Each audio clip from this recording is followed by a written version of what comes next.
And we are live. Hello, hello LinkedIn, hello YouTube. We're live today for another episode of Unleash Your Green Gorilla.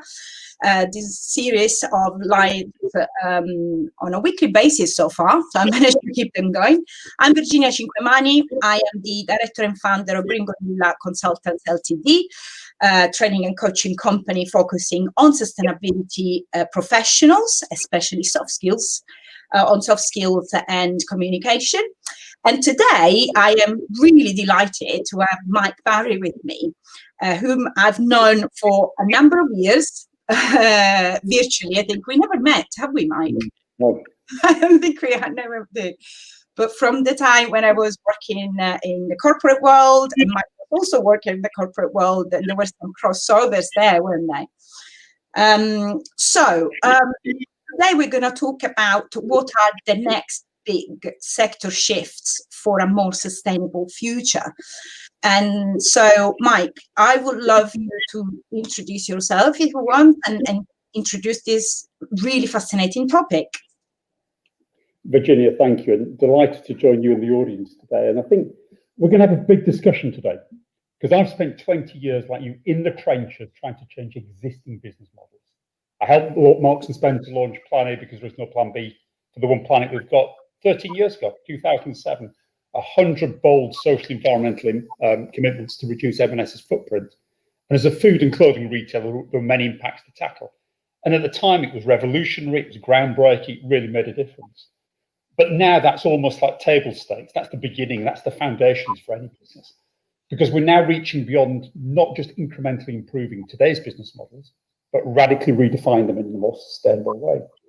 Now, we've seen that start to happen over the last decade. We saw the shift in the power industry in many marketplaces from a coal and fossil fuel approach to generate electricity, to wind, to solar, to battery, to smart grid. It's got a long way still to play in many marketplaces, but the flywheel of change is happening. Now, for the citizen, for the 7.7 billion people on the planet that might be touched by this, it feels no different. The electrons continue to flow into your house. The lights are on, the computers are on. You've not really had to participate in the radical shift that's happened. But as we step into new marketplaces, we're going to ask people to run a car, if they haven't at all, very differently. You have to charge your car now on the move with electricity. We're asking people not just to wear clothing, wear it once and throw it away, but to resell it when they're finished with it so we can close the loop on it. We're asking people to change their diets. So all around us, we're starting to have a conversation with citizens about a profoundly different way of leading their lives that is both good for the planet and society, but also for them as individuals. So we're going to cover all of that. Now, look, I'm just going to sort of start with a very brief reflection, and I mean brief, about what I've learned over 20 years of changing corporations in terms of sustainability, and then put that in the frame of what it means for this radical shift and disruption of business models. And I'm going to talk about three things: the why, the what, the how. Why does a business need to become sustainable? What does it need to commit to do to become sustainable? How does it actually integrate it into a big, busy business and drive the change that's required?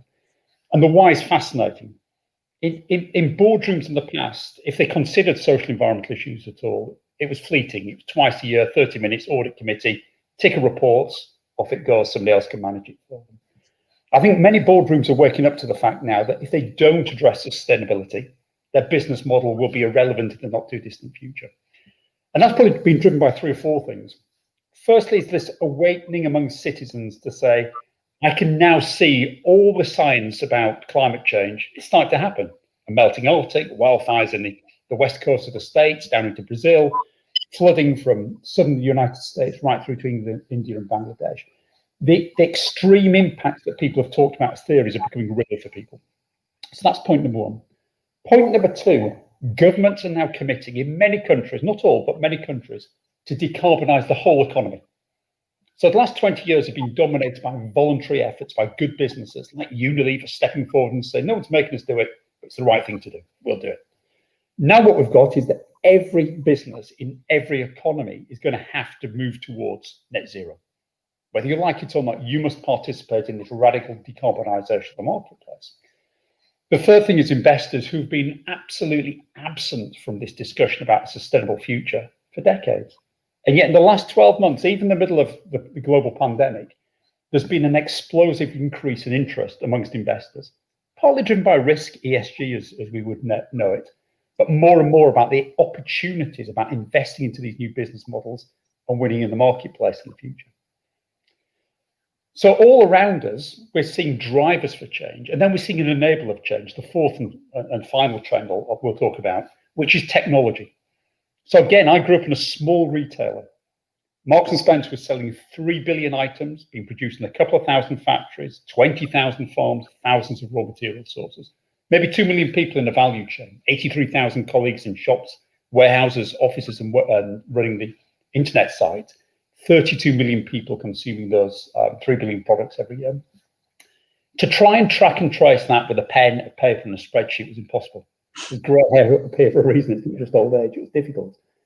Now, with artificial intelligence, with big data, with sensors, remote sensing, satellite, we can track and trace the materials, the locations, the impacts, and manage them in a much more efficient way than we could have done. So suddenly we can start to contemplate moving this great big super tanker called global consumption.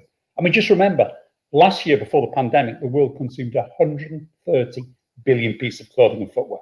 130 billion.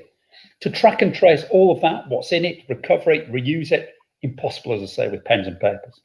But with new digital technology, it can. So 4 big drivers that are starting to mean that we have to go from creeping incrementalism to great leaps. And the fantastic thing is that people have responded to that. And the business models that are now winning, the shift, let's say, from coal to wind, from the diesel engine to the electric car, from a meat-based type to a plant-based one, from throwaway fashion to resale platforms. The ones that are winning are not just finding a life cycle assessment to prove that their model is better for people and planet. They're making sure that the product they actually offer the customer is better for them. It's aspirational, it tastes better as food, it looks better as fashion, it's easy to do. Why won't I do that? So almost the planetary and social gain is almost secondary because this product is also great for the end user as well. But my final point here is I don't want a conversation here today just about technology, batteries and cars. There are fundamentally different ways that we're going to have business models in the future which are about behavior. I think of B Corp and how we generate wealth and share wealth. I think about hyper-transparency of the corporation and the products it sells. I think about business partnerships that bring multiple different competing businesses together to build the same shared platform to use plastics and recover it in a closed loop. No business can do that on its own. So new business models are not just about shiny technology. They're about consumer behavior change. They're about shared business participation together. They're about new ways of defining and creating wealth and taking it forward as well. And all this shapes the future. So as we step into the 2020s, Virginia, we've got a really exciting opportunity, but not an easy one. And between us, we've got to seize the day. Thank you so much. I mean, for a really, really insightful, picture of the world until this point and the possibility for the future. The difficulty I see in people, and sometimes in the way I think as well, is looking at these innovations or new trends or things that come to the market in an isolated way. Mm-hmm. So, okay, this is the next big shiny thing. And then people flock into, buying them or, adopting them, etc. And you said, you're right, we're asking people to change the way they travel, change the way they dress, they eat. And then there is a new big trend for veganism and a new big trend for sustainable clothing, etc., and the EV market, like we were saying before, the electric vehicles. But what are the difficulties there? How can you see, if people look at them in an isolated way, what can happen and what is happening from your point of view? So again, the things that are really interesting for me at the moment, battery technology. So I think the strides we're making now to drive down the cost of battery, because without battery technology, electrification of the global economy is not possible. Solar and wind will always be intermittent. There's nothing we can do about nature. But the ability to capture and store all that intermittent energy, release it cost effectively when we need it, that to me is a great enabling technology that unlocks the door to so many other things. So what if that's battery that's enabled this initial step into more sustainable business models? What comes next? So I'm really interested in sort of two or three additional models here. One is the replacement of oil as a raw material in consumer goods. So look what Unilever's just done with its home care business. 10 billion euros a year turnover, billions of cleaning products sold around the planet. During the pandemic, probably more of them. They've committed to take 1 million tons of oil used as an ingredient in these home care products out and replace them with biomaterials, alternatives, or waste carbon that's recovered from recycled plastic or other industrial processes where there's a waste surplus. So it's really interesting that how we're starting to look at ways of displacing oil as a raw material. We've got pathways to take oil out of our economy in terms of electric. We shift to wind, solar. Oil as a fuel for cars. We're shifting to electric cars. But oil hidden away as a raw material in consumer goods, we've never had a pathway. What Unilever's done is a key to the door. I look at another piece of technology coming through that, again, I work with Unilever, I've done some work with SAP, the software giant. And they're really looking at how you start to use the ability to track and trace trillions of items that flow around the world. They track and trace them for their clients commercially at the moment, but now they can increasingly overlay that with environmental data. So all these plastic bottles with the fizzy drinking contain this material, they've gone to this location, this is how many of them have been recovered and recycled, and we need to improve it. So that's a great enabling technology as well. I'm really interested as well in terms of new fibers that are coming into the fashion industry. Again, displacing over 50% of fibers used in the 130 billion items of clothing I spoke to are made out of oil. It's polyesters, it's nylons. So how do you displace them? Now, some of that is just better conventional production of things like cotton. Some is radical shifts like businesses like Modern Meadow that's starting to clone and grow alternatives to leather in the lab, taking the animal out of the whole production cycle with all the impacts on animal welfare that brings and replacing it.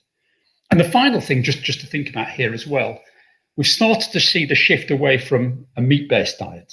And that's going to head in three different directions for me. One, very obviously into a plant-based diet, vegan, vegetarian. We've seen a real uplift in sales of those products over the last 2 or 3 years because we've made them delightful, tasty, accessible at the right price for people. Brilliant. There's another disruption lurking over the horizon that people Rethink X, the think tank, talk about, which is the fermentation of protein alternatives in the lab. Now, a few people go, whoa, I'm not sure about eating sort of proteins that have been fermented in the lab. Well, once it gets to price parity with normal meat, I think that will really take off. But there's a third disruption that everybody forgets there, which is that meat, which has got a bad reputation at the moment, some parts of the meat industry will redefine themselves as good meat. They'll find ways of actually improving their impact on nature, not just making it less bad, but locking up and storing carbon. Now, they've got a long way to go to prove that they can do that. But don't expect meat just to decline. There'll be another fork in the road, plant, laboratory fermented, and better meat, which is demonstrably better for the environment as well. So all these kinds of technologies and shifts are coming into the marketplace. What interests me now is the pace at which they get to the market scale very quickly, rather than waiting 10 to 20 years. They will happen in the next few years. What will come next, do you think? What's the most, the closest to be ready to happen? So if renewables, batteries, electric cars are small at the moment, but have got a well-established pathway ahead of them. You can see over the next 10 to 20, 30 years where we're going to go. Batteries, as I say, really interest me. I'm also interested in the hydrogen economy. Now, people have been positioning hydrogen as a real competitor with electrification. And I think for many aspects of our lives, we've just got to electrify. It is the most cost-effective, least impactful way of making our society or our economy sustainable. Hydrogen, though, in terms of its use as a potential fuel for shipping, for heavy goods vehicles, and also as a feedstock to displace oil from the production of heavy sort of construction materials, I think is really important. Now, hydrogen's interesting because it actually requires a systems approach. You have to start to create clusters of multiple different businesses around the source of the hydrogen. It's not something like electric that can flow freely across the economy in the way that oil did in the past, or data does as well now. So again, hydrogen demands geographical locations where you create clusters of heavy industry working off that one feedstock as well. So hydrogen's really, really interesting as well. But again, this whole area of data, the fourth industrial revolution, is an enabler of change.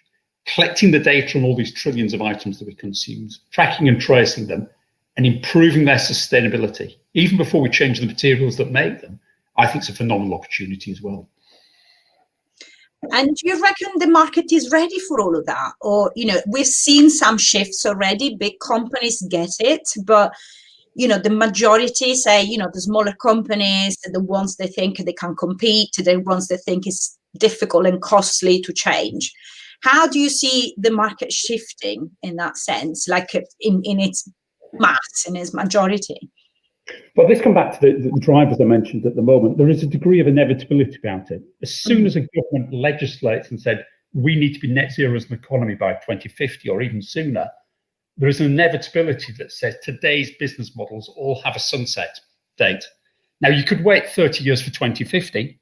In practice, the marketplace won't. The marketplace, I think, by 2030 will be established to say unsustainable dying very rapidly, sustainable and growing very rapidly. Now, the journey there will not be perfect. Far from it. We have complex global politics at the moment. We have complex global pandemic to deal with. It's going to drive a global recession, or certainly many marketplaces it will. We have consumer confusion as to what are the things they should be looking for and buying into. So every time that the environmental movement thinks it takes a step forward, there's always unintended consequences. We've seen it in the past with a shift away from CFCs. Ozone depleting, we replaced them with HCFCs and HFCs. Better for the ozone layer, but awful in terms of climate change impacts. We encourage people out of petrol cars into diesel cars to improve fuel efficiency, but we created air pollution problems for city centres. We drove people to replace hydrogenated vegetables in food. What do we replace them with? Palm oil, with all the deforestation consequences that's brought. So wherever we look, there is confusion and uncertainty in terms of what we do. But for the reasons we've just said, the setting of sunset dates on high carbon economy, change has to happen. And the businesses that embrace it and get out there in front, people like Tesla, and every year somebody tells me Tesla will go bust. I do. But you know what? Tesla's utterly uprooted and destroyed the conventional way of thinking about the internal combustion engine. And I would be provocative and say, I think half of today's incumbent car companies who've been so slow to respond to electrification won't be here in 2030 because the costs and effort of shifting from internal combustion factories and production to electrification is so huge. And if they'd started 5-10 years ago, they might have got there, but they've left it too late. Absolutely. Now, I'll invite people that are watching on LinkedIn or on YouTube to comment, to ask questions. We're here to answer them, and we're going to keep the conversation going. But please do intervene with your thoughts and your comments as well. So I'm quite intrigued, especially lately. I've been thinking in terms of sustainability as inevitably a system, and systems thinking. So every time there is a solution on the horizon, inevitably you think about all the consequences, and you name a few, like from CFC to other things that they seem to be a great idea on the spot, but then the consequences haven't really been thought through. So, for example, hydrogen, you said it's important for transportation.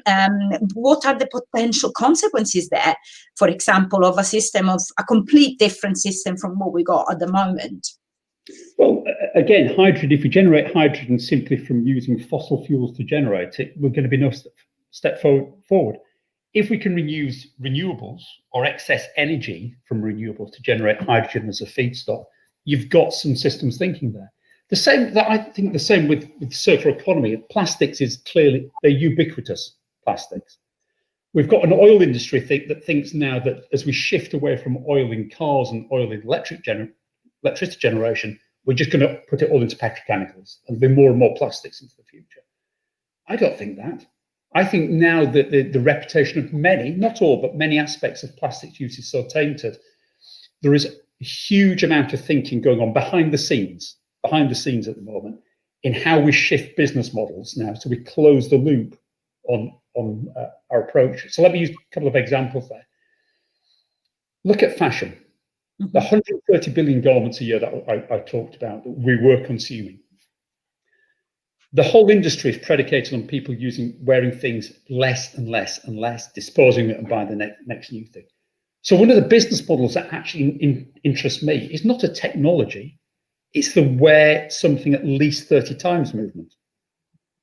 So if we encourage people to wear clothing for at least 30 times before people finish with it, the overall social environmental impact is demonstrably less because it's spread across so many different ways. Rental, repair, again, people have said, it'll only be peripheral. A small number of people who live in urban centres might want to rent clothing. Who wants to repair clothing? It's hard work when you can just throw it away and start again. But I think this is where, over the next decade, we will start to see this acceptance that the throwaway society we live in now is just not sustainable. It will actually become a mark of honour as an individual that you wear something 30 times. Rather than the current philosophy that you see from some people on Instagram of, I can never be seen dead in the same item twice, which is crazy. And again, you'll start to see the fashion influencers, who are literally influential in terms of how everybody else behaves, starting to reject this throwaway fashion that we've grown up with over the last 10 to 20 years. So it's not just technology, it's behaviour change that drives us as well. I was going to say, I really like the definition of sustainability as responsibility. So for me, that is what can change things in people's mind. Nobody wants to be irresponsible. On a personal level, on a business level, if you think about sustainability as a collective responsibility towards the planet, but also our own, businesses or lives, I think that can change something. So a couple of things there, a couple of questions. So what are the current barriers for these, shifts? What do you think? Is it at the government level? Is it in people's minds? What needs to really radically change in order to enable, a more sustainable future? Well, let me pick up on your very good framing of the issue, Virginia. We all have a responsibility as individuals, as businesses, as governments. But I think sequentially it has to start with government. Business then has to respond, and only then do we ask citizens to do things differently, because we, the policy system, the business system, have made it so easy for them. So at the moment, it's too difficult for most people to navigate through these issues. They perceive it as too expensive, they perceive it as a sacrifice, they perceive it as too complex. Do I buy something that's fair trade and or organic, or both? Can I have something that's organic but it's been air freighted in? We ask them to make too many subdivision decisions. So let's start with the big picture government. Governments have spent the last 40 years of this period of globalization, 1980 to 2020, neoliberal globalization, relatively light taxation and regulation of business. In return, business has driven consumption, GDP growth, and jobs and employment. That's coming to a shuddering halt now, whether you look through the lens of politics, popularism, the lens of well-being, COVID, or the lens of the environment, plastics pollution, climate change, and biodiversity loss. We have to have a new system. But governments have spent the last 40 years saying, just leave it to the marketplace. Just leave it to the marketplace. They know best. I don't think, I'm a businessman, and I don't believe that business knows best. Business is there, the economy is there to serve society. Now, what I don't want the government to do, and I don't think government would be good at doing, is micromanaging the economy. So governments need to set big outcomes, net zero by 2050, and here's a price on carbon that will steadily increase over the next 5, 10, 15, 20 years, penalising the bad people, supporting the good people, and then leave it to the marketplace to innovate and create the solutions that we require. The third thing government needs to do then is just think about systems across the whole approach. So if we want everybody to be an electric car, over here we need the electric generation capacity and the grid that can support it to enable electrification. Same with things like hydrogen clusters. Again, governments have got to be involved with planning and shaping that. And then government needs to point the R&D expenditure that it controls at solving these problems. So there's clearly things that governments can do. Business, So business frustrates me. I live within business, and I see so few incumbent boardrooms preparing for the great leap that's coming. And I can understand in the middle of COVID and trade wars and political uncertainty why everybody just hesitates, just waits. But actually, to wait is to commercially die, because the flywheel of sustainable change is coming so quickly. Again, we use the car industry as a good example. They watched Tesla, waiting for Tesla to fail. They then sat back and thought, well, Tesla's going to make the marketplace for us, and then we'll move in and buy it, or we'll just leap past it. Tesla's too expensive to buy now. They're all responding, but actually they forget that Tesla is part an electrification story. It is part a data story. It's partly an autonomous vehicle story. So Tesla's almost created the next 2 or 3 layers of disruption of the vehicle industry into its business model already. Whereas the car companies are learning to electrify, deal with data, deal with autonomous vehicles all at the same time, and they're really struggling with it. So I would say to any boardroom today, the why, the what, the how, start to think through what will disrupt your business model over the next 2-3 years in terms of sustainability. And then the citizen. I call upon government and business to make it easy for citizens to make a difference. Now, the risk is that we define citizens as all the same. You know, there is a small number of highly motivated, maybe 10% of people, highly motivated, green ethical consumers. But the way they've lived their lives, the knowledge that they've got, their commitment to this is not necessarily replicated across the marketplace. So we need to come up with solutions that we can imagine the vast majority of the marketplace participating and buying into. And some of the business models we're looking at today are just too niche. They might appeal to, say, a few people in New York or London or Paris or Shanghai or Mumbai, wherever it may be. But the great swaths of people have left behind. And we need solutions that involve everybody. And that's why, you know, I talked about the meat industry, where a sustainable future is in part plant-based, it's in part laboratory grown, it is in part the meat industry itself fundamentally improving its footprint. It's all of that to engage consumers. So what can, you know, people that are watching this, what can we do as individuals to support this sector shifts and this change as consumers, as citizens? And what is, you know, what can you do? Can you tell them, you know, or are business owners, if they are, you know, if they have any powers to, you know, to change from that point of view? Well, clearly there is the ballot box. And I think we're seeing in many political systems across the world, certainly where you have a democratic vote, a clearer and clearer definition of supporting a sustainable future, not supporting a sustainable future. Ballot box. The second is what you buy. And I would say at the moment, it's quite hard for even the most committed green citizen to buy everything they want in a literally sustainable way. We have organic, we have fair trade, we have electric cars. You know, there's still an expensive option for many people living on tight budgets. So we need to be driving down the cost of participation. And some of that comes from scale, some of that comes from innovation. Again, we talked about battery innovation, driving down the cost of the electric car to the point where in 3 or 4 years' time, it'll be at parity in terms of the buying cost with internal combustion engine, and would be much cheaper to run because electricity is cheaper than fossil fuels. So with the tax built into fossil fuels that we have at the moment. So all the time, we need to be making it easier for people. But again, I'm a great believer that we need to use this technology for good. You know, we've seen with technology in the last couple of years, it can be used for tremendous bad. You know, I like what a lot of the technology companies are doing, the Googles, the Apples, the Amazons now, environmentally. Their commitments to green their electricity supply, their data centers, fantastic. We've got big question marks still around them in terms of where they pay their tax, how they handle privacy, how they spread hate or the wrong messages very rapidly across the globe. So technology is at a fork in the road. It can be used for tremendous good or tremendous bad.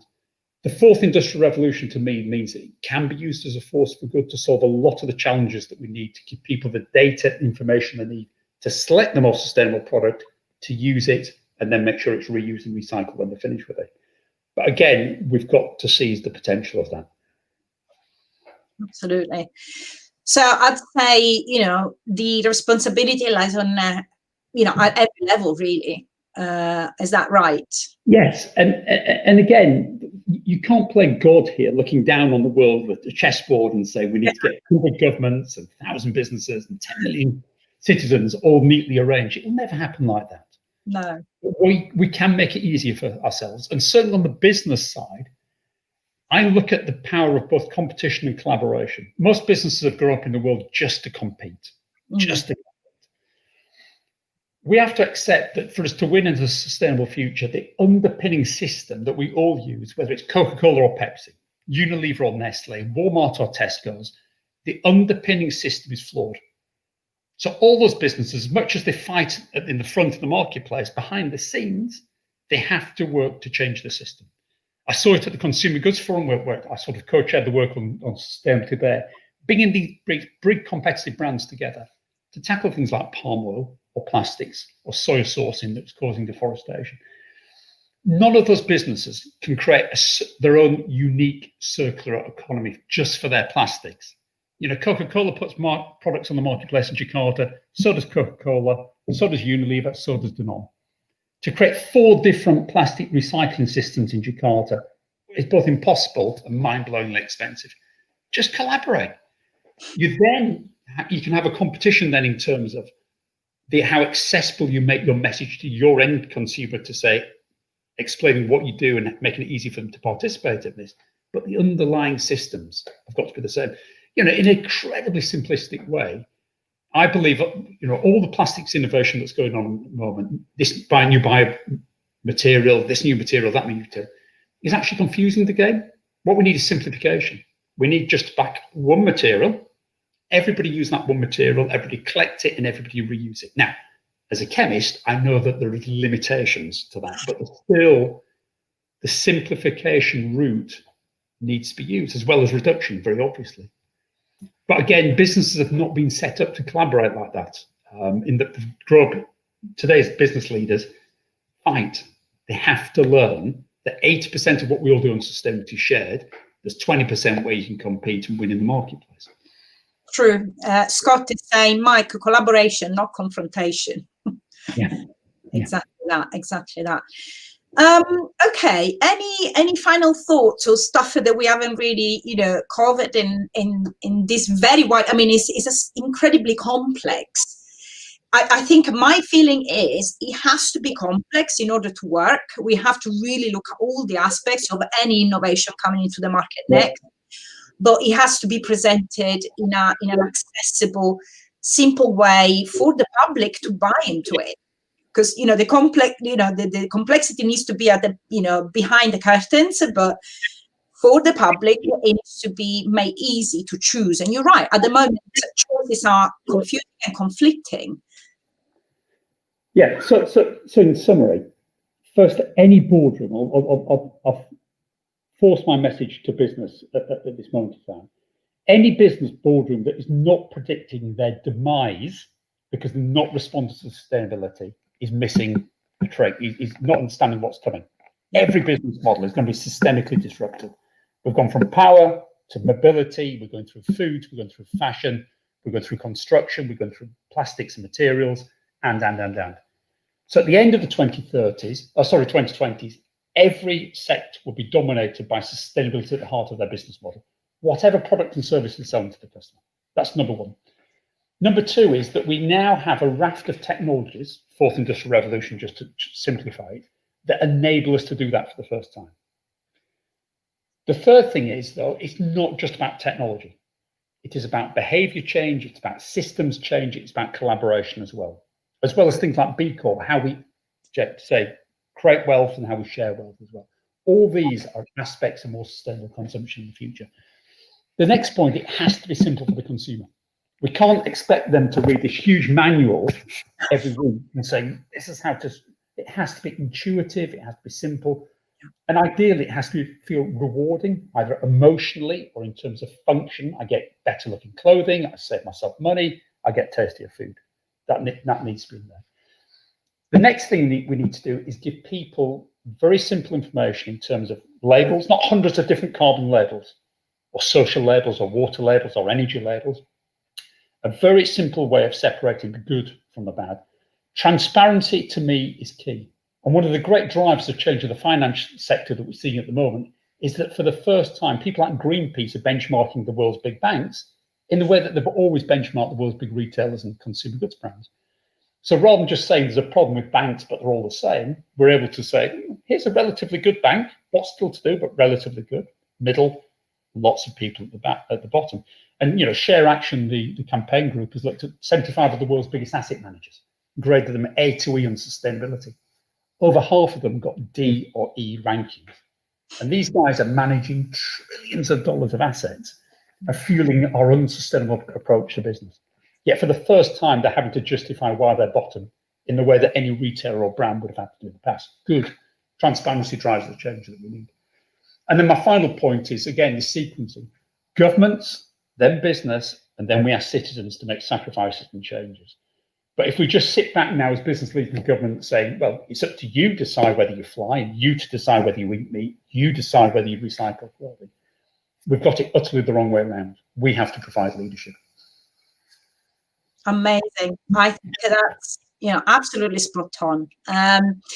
So guys, if you have any final questions or comments, or otherwise you can put them below once the video is over, and I'm sure I can tag Mike and he can answer any questions then. But otherwise, I thought it was really insightful view of of what the future need to have in order to really thrive instead of just survive like we're doing at the moment. I think we are really at a momentous time in history, and yeah, we all have a little bit of responsibility to become leaders in our own little circles. So whether we are private citizens or business owners or just citizens in the world and consumers, of course. So Mike, thank you so much for joining me today. It's been a real pleasure. And hopefully we'll see you soon, and good luck with your next endeavors. And you, Virginia, really enjoyed the conversation. This is consequential, but it's exciting as well. And I think business innovation, business ingenuity, business drive can solve a lot of the problems that business has caused, but we can build a new economy for the future. But we've got an awful lot still to do. Thank you. Thank you so much. Cheers.